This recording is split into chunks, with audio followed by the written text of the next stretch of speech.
I don't know. This deck is, or you know what, Beastmaster is good as well. The deck is trying to do a few things at once. I think it might be better off if I just played this as like an actual aggro deck. Like if I actually just went aggro with mono red. I could try that. I still haven't really built that yet. Maybe that would be Centaur War Runner, you know? I don't want to put Centaur back in this deck. Is blue black a good deck? We never see it. I think it's bad, but it might be underrated. It kind of has potential. I think it's bad, but out of all the decks I think it's bad.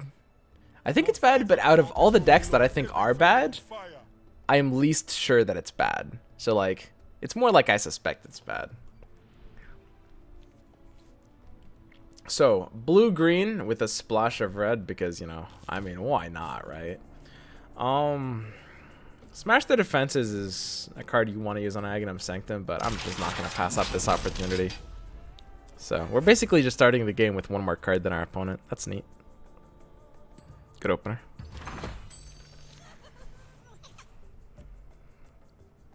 Beastmaster Roar seems to clash a bit with enough magic in Berserker's Call. It does, yes.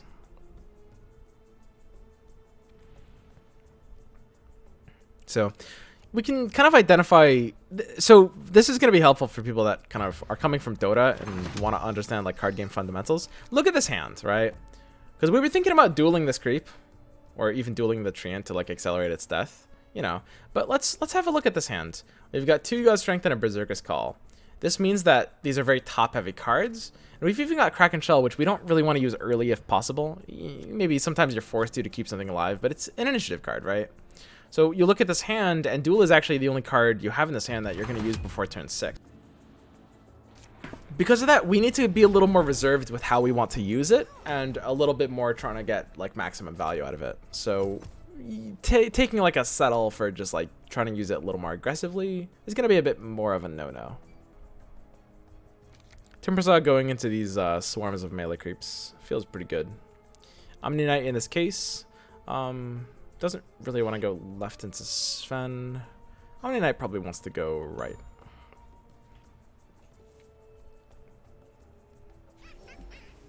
Interesting.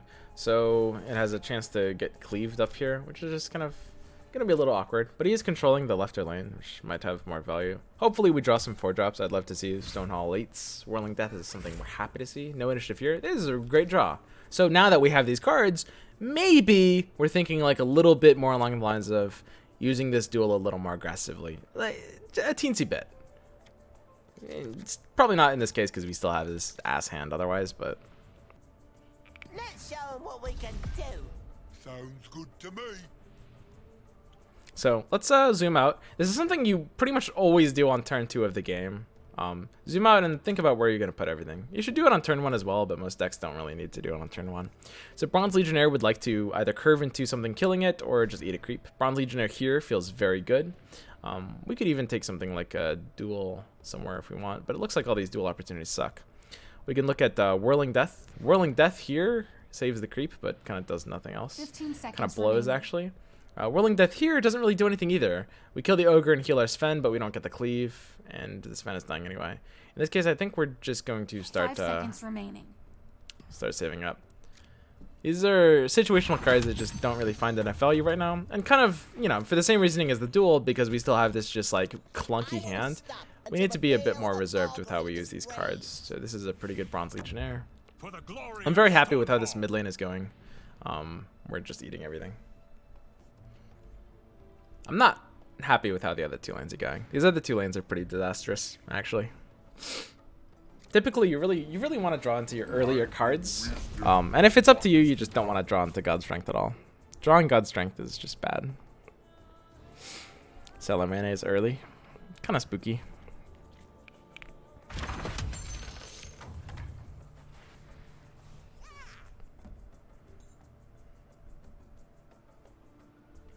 So, Whirling Death basically just... Think of Whirling Death like summon a 2/2 creep.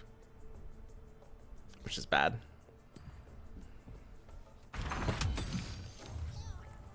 Well, it also deals 2 damage to tower. But, so at a 2/2 creep. This is a pretty good magicking maul in this situation. Got some improvements we need to smash. The one thing here is like Hourglass is a real card. But like look at all these improvements. Look how yummy these are. But Hourglass is such a real card. 15 seconds remaining. They're too yummy. Next turn Hourglass, for sure. 5 seconds remaining. Nah, you suck. Why do you play God Strength if it's bad? It's Sven's signature card. And another fact, if you want to run a hero, sometimes a good hero has a bad signature card. Like Bristleback with Nazalagoo. So, we can look at kind of where we're playing things here. We don't mind this Tidehunter just going into this absolute, you know... 15 seconds remaining. What are we doing here? Sven might go mid into Bronze Legionnaire. Feels like where I would want to go if I was him. 5 seconds Playing remaining. for 3 lanes feels like the best play here. We want to be able to actually like play multiple God Strength on turn 6. So Sven's gonna go here, or sorry, Zeus is gonna go here, right in front of the Bronze Legionnaire. If he plays 2 spells, it will die to the piercing aura that Zeus has. We favor initiative very heavily on the right lane because we want a duel into Magicking Maul. We have initiative right now, so there's a chance we could pass, but I actually don't know if he can afford to pass. He's at the 5-minute turn.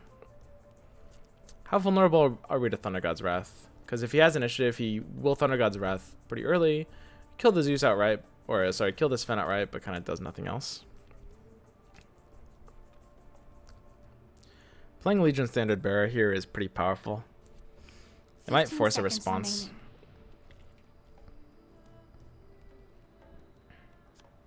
Honestly, I just don't think there's any reason to play anything here. Like, I don't really have enough else to play on this lane. I like the idea of Standard Bearer here, but honestly, it's just as good on the right side.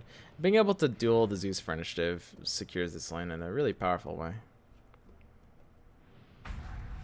See, all seeing one's blessing. He can play all he wants here. The one thing is, by playing for initiative here, so think about it in terms of head. You really, really have to think ahead in Artifact, and that's part of what I love about this game. So check this out. We're left lane. We have this turn. You know, if you look at within the confines of this turn, you know, you're like, okay, I don't have a lot to play, so I want to play for initiative mid. So I'll just go ahead and play my stuff right instead of left, so that I can play for initiative mid, right? It's a good way to think about it, but there's actually still more you have to think about, because, you know, you're playing for initiative here, but this kind of commits your tools to the right lane, right? Now we're going to be using Legion Standard Bearer right, putting it to the left of Tide, and trying to use that damage to kill the axe, right?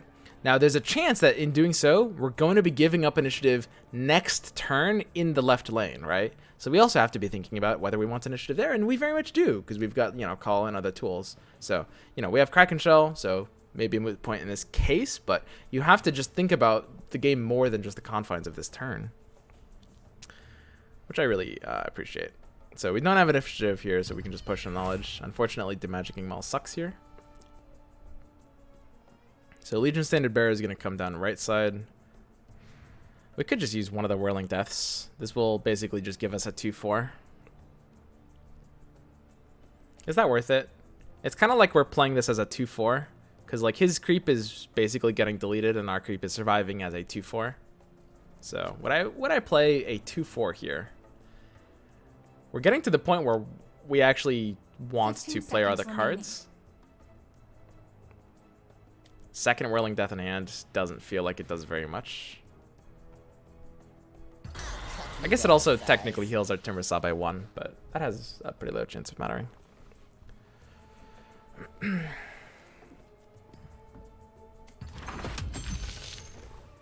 If I had a slightly different hand, I would probably not do this.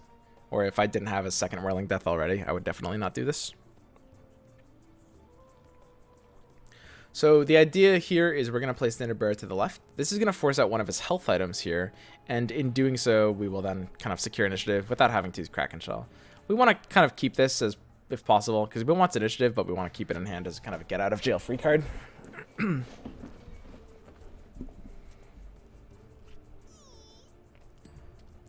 So he's passing for initiative. We're going to go ahead and force him to play an action here. This should force a health item. Even if he passes for initiative again, we could crack and shell. So this is actually really interesting. How much does initiative really matter? So he really wants to... What does he even want to do? Okay, crack and shell it is then. The deed protects me.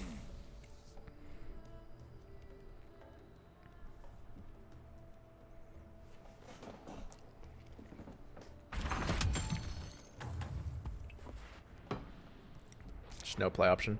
That's fine. So just having initiative is a nice thing. Second to Magicking Maul. We can't buy 2, right? Let's buy Blink first. Yeah, right into Hourglass. So, important tip with Side Shop. We had 17 gold. All 3 items cost a total of 17. Demagicking, Blink, and Potion of Knowledge. So, just like rule of thumb, buy the middle one first because there could be something under it that changes your game plan. In this case, it did. Clay Hourglass. So, we'll just take that. Turns out Hourglass is just a good card. So, we've got initiative. This is going to change how we play just a little bit. Left lane is the one that kind of maybe needs more help here. And fighting for left is always good. So, looks like this Legion, if Legion goes in front of the Omni Knight, and Ogre doesn't go to the left side. Okay, so Ogre went to the left side, which means we don't have a Berserker's Call. Suicide killing both of them. Would have been pretty neat. Actually, she wouldn't have died. No, she would have with the Ignite. So, we can call here if we want to lock him out of green. It's the 6 mana turn. Against the normal opponent, Call is maybe a little vulnerable to Annihilation, because Call kind of overdevelops our board into an Annihilation. I suspect he might not own it. It's always weird playing against budget opponents, because it's a really a mystery what they have. 15 seconds remaining. 5 seconds remaining. I feel pretty 3, comfortable taking this 2. call. I don't really see a better one, and he doesn't have Thunder God's Wrath. If he had 7 mana and this was like the Thunder God's Wrath turn, I'd be very spooked doing this. So, Sanctum is a good play. We can play the Maul here. I suspect we have to, but this is a little awkward. It will work. It will kill something. Let's go ahead and use it on this Fen. He wants more attack on his Fen. He'll tap the Sanctum here, so even deleting it now won't be incredible. But it'll still be nice for later. Prevents double Thunder God's Wrath next turn, which is scary from the left lane. Conflagration. So Conflagration right now doesn't threaten, well, it threatens both of these heroes with Ignite. So we could leave. We could Blink Dagger the Legion out, and we can Hourglass this Fen to kind of tank up against these. Right now, this is very scary. Both of them are dying to the upkeep kill, which means they're effectively dead for an extra turn when that happens. And I don't think we really need initiative mid. So I think this is definitely the point where we just save this Fen, move the Legion. We'll just Hourglass this Fen first in case he has Potion of Knowledge. This matters. And we'll get the Legion out because we just don't want this dying to the... Ignites 1 damage piercing and a Conflag is 2 damage. So in total it kills Legion perfectly.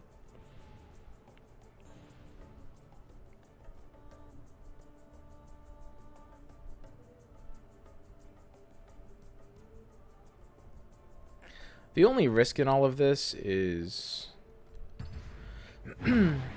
we're using our, our mobility, which is Blink Dagger, as just keeping a hero alive, right? So now we have a hand with no mobility, and if we don't find, like, more TP scrolls later, we might want to have Blink on something else. We're blinking here because we're a little scared of this 8 mana. He could be about to play like a pack, and we want to dedicate a little more value into this lane. I'm basically 1/8 gay. Hey man, thanks for the sub, Sandals Goose. Tide is carrying this deck so hard. Yeah. So there's the emissary.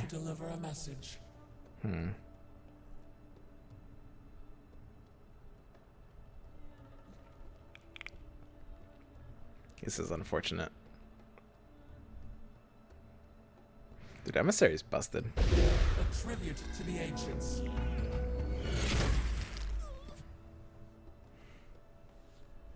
I don't really see this being an issue, but I'm scared. So we have 3 options, right? We can pass for initiative, we can God Strength the Tidehunter, or we can Bronze Legionnaire to kind of push extra damage with this. Bronze Legionnaire is cute, but it's really off curve. It pushes 8 instead of 4, and that's neat, but it's really off curve. Mana curve, of course. Passing is also a neat thing. At 7 mana, being able to play for initiative with this hand doesn't really do anything.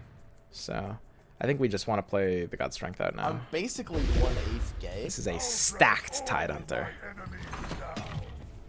Hey, thank you for the sub, Slug Gaming. Respect. Against Zeus, you never turn up an opportunity for healing self. Blade of the Vigil shouldn't be in this deck anyway. It should not be in this deck. Do not net deck Blade of the Vigil. Man, if only this deck had good heroes, it'd actually be good. I think you're right, Necroforte. I agree. I know all of you guys, by the way. All of you guys. You have no anonymity in my chat. I remember which of you guys like say a lot of smart things and which of you guys just like spam pastas. Like I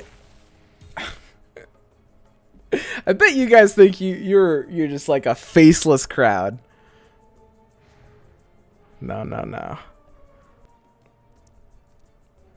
So God Strength will cleave the Ogre. This feels pretty good. Whatever's happening in this mid lane feels really bad though, and we actually don't have an initiative way to kill the Zeus. Right now, we would punch the Zeus with initiative so hard with like enough magic, Berserker's Call, or Duel. We can't do any of that. God Strength at least spooks him.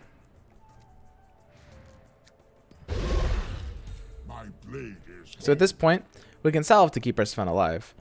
In this case, the Conflagration and the Ignite are still unfortunately ticking, which means the Sven would die next turn instead of this turn. And that's even worse for me. This is kind of the power of an upkeep kill. It'll die next turn, which is bad because it kind of remains dead for an extra turn if it dies like next turn instead of this turn. We would rather this die sooner so it comes back sooner, so we won't salve it. At this point, we can play Burning Oil somewhere. I don't know what we're planning on doing with this card.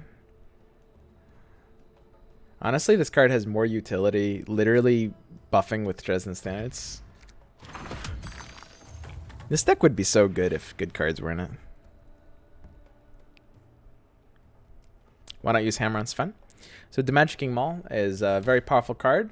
I like the design of this card, but basically it forces you to play a little minigame. You can only use this active if the equipped hero is unblocked, so you have to have a direct line. Your hero needs to be pointing their arrow at the opponent's tower to be able to use it.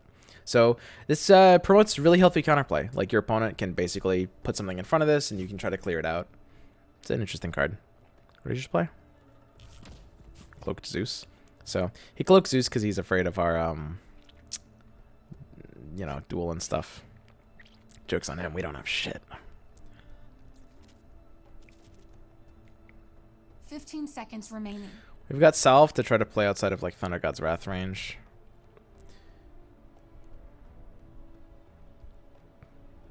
Five seconds remaining. 3, 2. My thanks. This is maybe the wrong Salve target. Trying to Salve the low health one is kind of very risky. If he's playing Thunder God's Wrath, okay, this is actually just patently the wrong Salve target. That was just a misplay. There was no upside to doing that.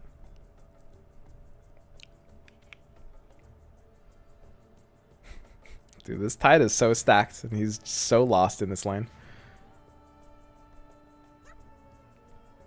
15 seconds remaining.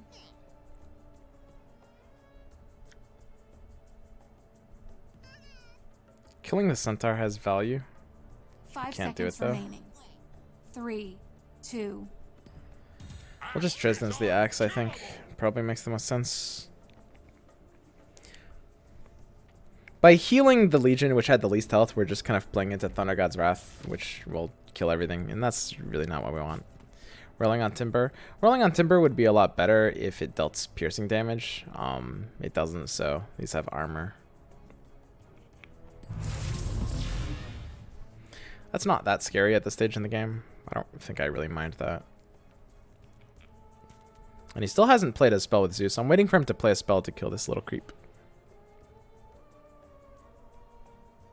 We need to play at least one more card. We can't let this axe get into Thunder God's Wrath range, because actually I guess he won't have it for 2 turns.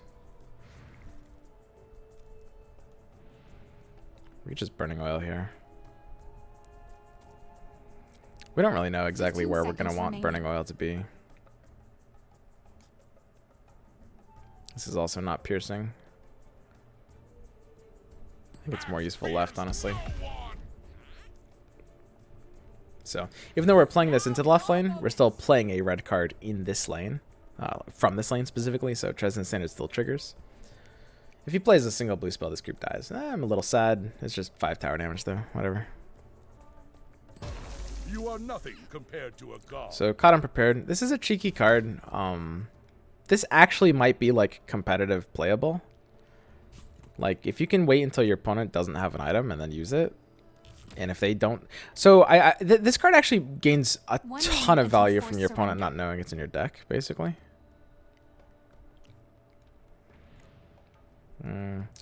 Initiative has a really large chance of mattering here, and we don't have an initiative stealer, so we have to pass for initiative here. Again, like, think turns ahead, guys. We have no initiative card in hand. Think what's gonna happen. So it goes to the right side. Well, he doesn't play anything. It goes to the left side. At this point, Omni respawns. Ogre doesn't respawn, so he can't play Thunder God's Wrath. And, you know, there's a chance he has an initiative card, but we're assuming he doesn't. So he plays Omni somewhere, Axe does something, and then he passes to the middle lane. At this point, it goes back to us in the middle lane. We've got initiative, and this will allow us to Time of Triumph before he Thunder God's Wrath, which is kind of a game-winning play. Take the Phase Boots. Fountain Flask is really tempting. I would have loved to be able to buy them both. One more gold would have allowed that. So the scary thing is here, he might have Fight Through the Pain. I really don't think you would run that in the splash particularly. Initiative gaining cards are ones that get better when you're actually playing those colors, right? Like, Fight Through the Pain is nice here because all 5 of our heroes are red, and therefore we can gain initiative no matter, you know, what hero can play the card, because all of them can play it. So you can't really run like Fight Through the Pain to get initiative on the red card when you're just running one red card, which is Axe.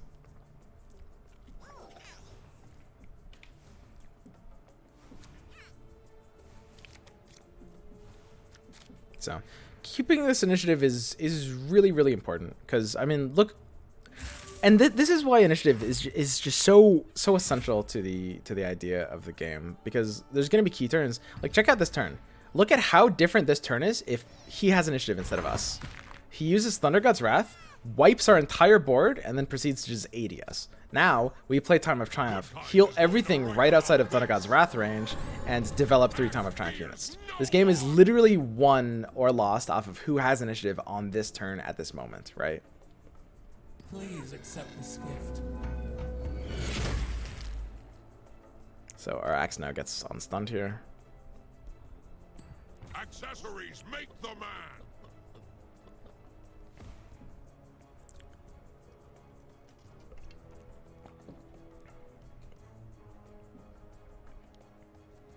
And before double Thunder Gods, he can't do it here without Sanctum. I mean, he could do it again, left turn with Ogre, but at least I got the time on my heroes. This Tidehunter is not really doing what I want him to. How unfortunate.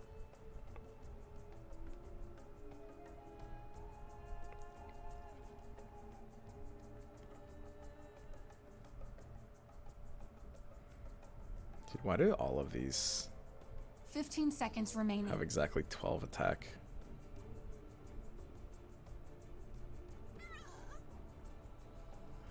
We blink. 5 seconds remaining. 3, 2, 1.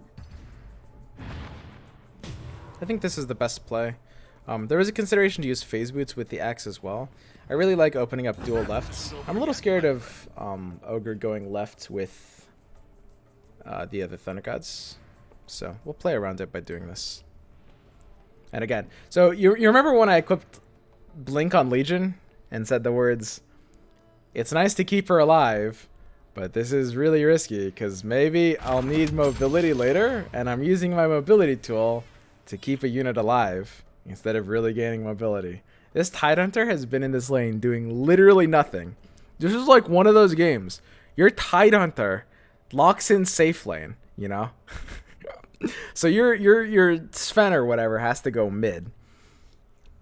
And like, not only is he locked in safe lane, like an idiot, he's also 1 minute he's until also forced surrender. just like not joining anything. He's just sitting here. This is terrible. We have initiative.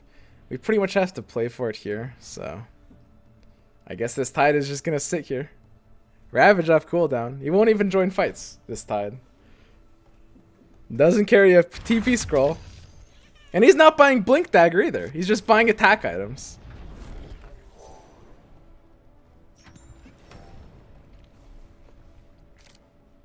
Like, a fight's happening literally in his jungle.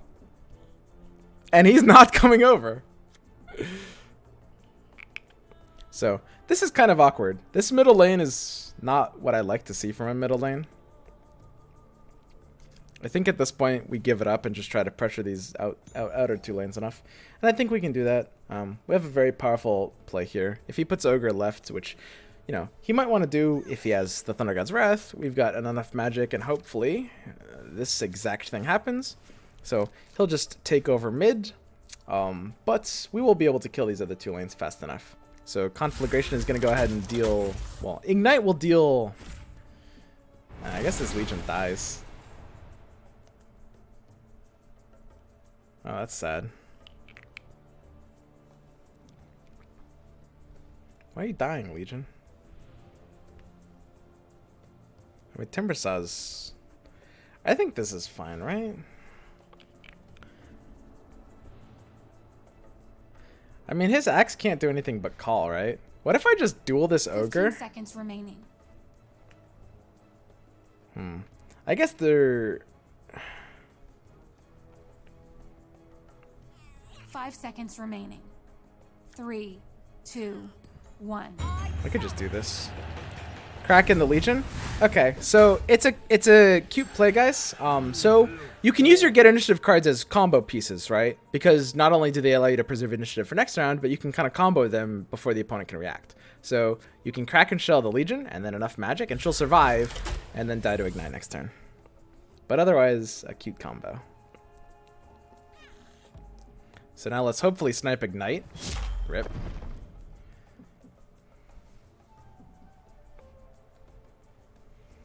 I mean, killing the ogre means we're not afraid, because he's splashing the axe, keep in mind. And this is how kind of splash punish works. Because normally when they splash a squishy hero like Drow, you kill the hero, and, you know, they can't play any of their, like, Mist of Avernus, or they lose their aura, they lose their gust, they get locked out of a lot of options, right? Whereas in this case, we're actually punishing the opposite, the converse. We're killing the ogre knowing that he doesn't really have any red cards to play, because it's just an axe splash. And this is pretty good for us. You know, we don't have to enough magic there, we can just duel the ogre instead. So he killed our card anyway, and here we ask ourselves, does initiative matter mid? Initiative means we can Whirling Death mid. It's a pretty big deal. We like the ability to Whirling Death mid, but the clock on left looks like it's really going to matter here. The clock here could really matter. Dude, what the hell is this lane? Am I gonna have to ravage these creeps to keep my standard bearer alive? This is the worst lane I've ever seen. I think 1 minute until we forced have to surrender. pass here. So there's a few plays that look good. If you guys are watching closely and you're kind of like trying to like pick up and learn, some of you guys will definitely have thought about the consideration on this left lane. I guess I shouldn't force surrender. I think we might enough magic here. This is spooky. So there's the consideration on left, which is like, I mean, we don't, at this point with Timbersaw coming in and with him not having anything, we don't need to TPX. 1 minute until forced surrender. How can I help with trouble?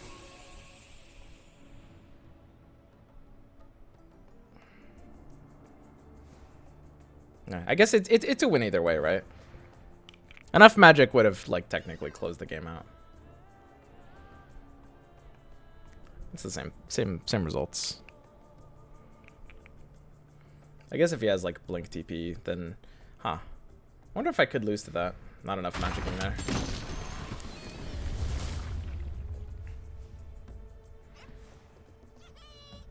So we need to take this tower now. And this is why we preserved these tools. This is why we preserved Stone Holly and Bronze Legionnaire. Raise the bull snake high. And we've got Kraken Shell to take back initiative as well. So we're just 1 going to go minute ahead and until take this 30 tower. seconds. We have the choice between taking back initiative with Kraken Shell or alternatively 1 minute TPing this until out. 30 seconds. We're just going to TP this out, actually. Okay, if he concedes because he sees he's lost. So we could have enough magic mid, but just looking at the lane situation, if you kind of were watching those last few turns, we couldn't commit tools to the left lane. Right needed it more, and there's a very, very singular reason why right needed it more. I wish I could show you, but the game is over, and that's because right goes after mid. We needed to support right to kill that turn because right has less turns to be able to. Right has less of an opportunity to be able to kill him to win the game because his mid is gonna go, right? And then if my right is gonna kill him at the same number of turns as my left, I will actually lose because his mid will kill me before the right kills him. So I need to kill him on right before my left kills him, basically. Are we okay? One more game of Tidehunter, and then we can take out this goddamn Tidehunter. Holy shit.